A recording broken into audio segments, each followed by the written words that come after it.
Today I am joined by Rhoda Curtis, an extraordinary woman who has written an extraordinary book, a memoir called Rhoda, Her First 90 Years. Welcome, Rhoda. Thank you. Thank you for joining me today. It's fun. Your book, you start out your book stating that you were born in 1918. Correct. The year of the horse, and that it's been a life full of independence and risk-taking. And I wanted to begin our interview by talking about your family and how that impacted perhaps your independence and your drive to this amazing life. I was a big mistake. My oldest sister was 19 years old when I was born. The next sister was 14. There was a sister in between who died. Then my brother was 12, and then another sister who was almost 10. And my mother figured she was all finished. However, in those days, it was impossible to either abort a pregnancy, but that didn't mean that women didn't try. Perhaps, I don't know, that sense of being rejected created a sense of rebellion, because one of the things, and it's in one of the poems that I've written, my mother said of me, "What am I going to do with that child? She has a will of iron." You were asking about the influence of family. My father was a member of the International Workers of the World, the IWW, known as the Wobblies. And he was a socialist.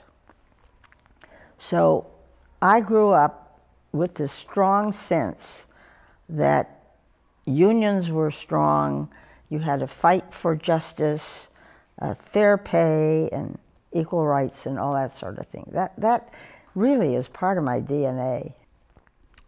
I was here, and my siblings were there, so I always felt on the outside, wanting to belong. Being the last one, we had very lively conversations at the dinner table. Lots of arguments about politics and all that stuff. And I learned how to break into a conversation, because I would wait until somebody took a breath, and then I would say something. But it had to fit, or else I would be ridiculed. I talk in the book about these two impulses. My father was a man for whom the cup was always half full. My mother was a woman for whom the cup was always half empty. My mother was the one who said, people lie, people cheat.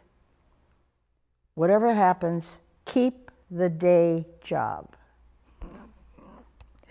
So those two influences have been very strong. The impulse to, yes, take a chance, but somehow in the back, my mother's voice saying, how are we going to pay the rent? I was 12 years old during the Depression, and I've written a piece called The 1930s, A Different Era. You know, the same situation then as now. It was worse in a way, but then on the other hand, very few people that I knew owned their own homes. Chicago, you rent. You don't buy a house. Who buys a house?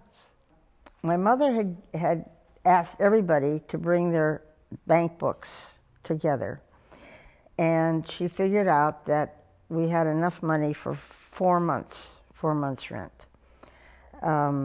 City of Chicago was broke, and they issued salaries to my sister Faye, who was a teacher, in scrip, which is what we would call food stamps.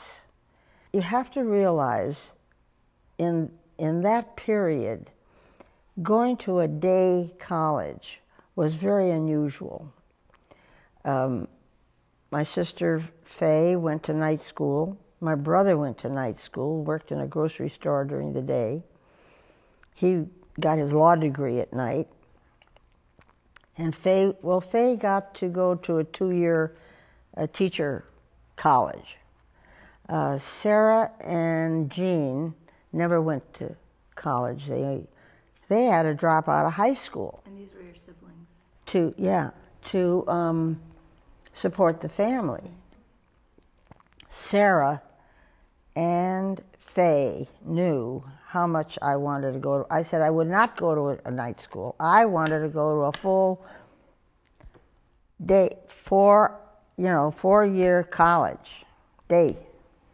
So they said, well, we'll put together $1,000 each, and that'll get you through the first semester. Well, I knew I couldn't do it at University of Chicago because you can't work and keep your grades up.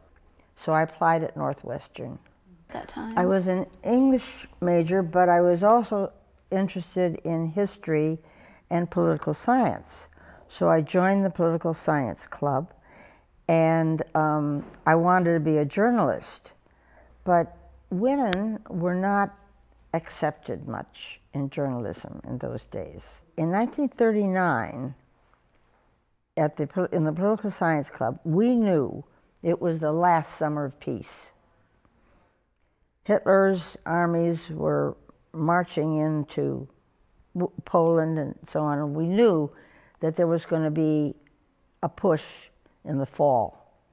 So my friends were going to bicycle through Europe, but my roommate and I didn't even have bicycles. So we went to Yellowstone, worked as waitresses. Why did you decide to go to UC Berkeley? Well, my boyfriend, he was the one who said, you ought to go to California.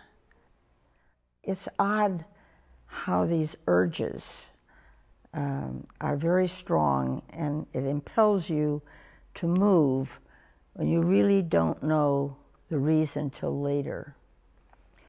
In fact, you met your first husband through UC Berkeley, I believe. Yeah. Jim Pack was Jim his Pack. name, right? And I believe that he probably set you on a path that really did change your life. The war that changed our lives. Right, right. I mean, 1941, Japanese attacked Pearl Harbor, boom, that was the end. Jim was drafted. I went to Washington, D.C. I worked for the Office of War Information, and it was fascinating, absolutely fascinating. But then Jim came back on a hospital ship.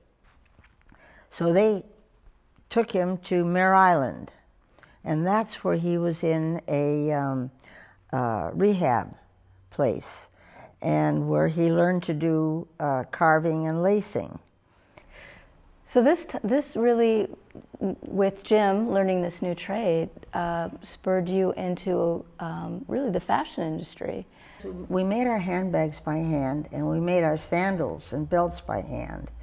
And I realized that they were never going to wear out. We live in an age of obsolescence. So the thing to do is to design clothes.